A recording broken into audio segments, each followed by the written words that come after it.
আজকে সাংবাদিক বৃন্দ তারা আমরা সকলে বলে থাকি তারা সমাজের দর্পণ, সমাজের অন্যায় অসঙ্গতি সবকিছু কিন্তু তারা তুলে ধরবে। আমরা চাই না কোনো হলুদ সাংবাদিকতা হোক, এটাকে আমরা হলুদ বলে থাকি আর কি, যে উদ্দেশ্য প্রণোদিত ভাবে কোনো কিছু লেখা, যে খারাপ উদ্দেশ্যে লেখা, সেটা আমরা কখনোই চাই না।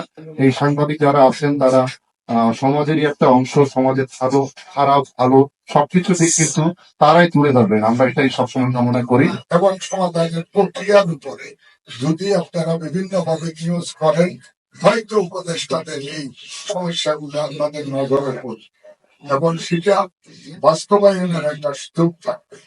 কারণ রাজনৈতিক সরকার যখন প্রতিষ্ঠিত হবে তখন কিন্তু একটা উপযুক্ত এলাকায় একটা বিচ্ছিন্ন দ্বীপে এতগুলো কাজ করা এটা হয়তো সম্ভব হবে না।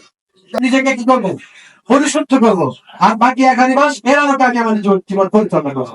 বোঝাবা আমি না খেয়ে যেমন থাকলাম, আমি অশ্লীল কথাবার্তা যেমন শুনবো না, অশ্লীল কথাবার্তা যেমন বলবো না, অশ্লীল কোনো কিছু দেখবো না, সবকিছুর নাম হচ্ছে রোজা।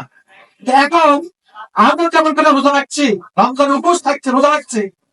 এই সূরাটি আমি বলেছিলাম এই বিষয় আলোচনা করার বিষয় ব্যাংক এমন জায়গা রয়েছে, তাই হাসপাতাল নিয়ে লেখার পর এখন সেখানে আপনারা যখন ফোন করলো সেখানে বললো যে আপনাকে এগুলো নিয়ে লেখেন।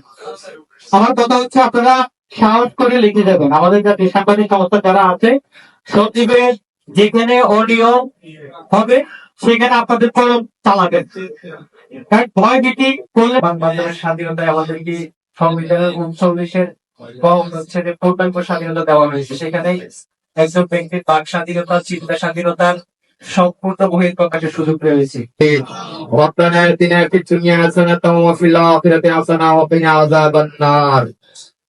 আমাদের আপা আব্বা দাদা দাদি নানা নানি শ্বশুর শাশুড়ি আত্মীয় স্বজন কাছের দূরে যত আত্মীয় স্বজন দুনিয়া থেকে বিদায় হয়ে গেছে, আল্লাহ প্রত্যেকের কবরকে জান্নাতের বাগান বানায় দেন।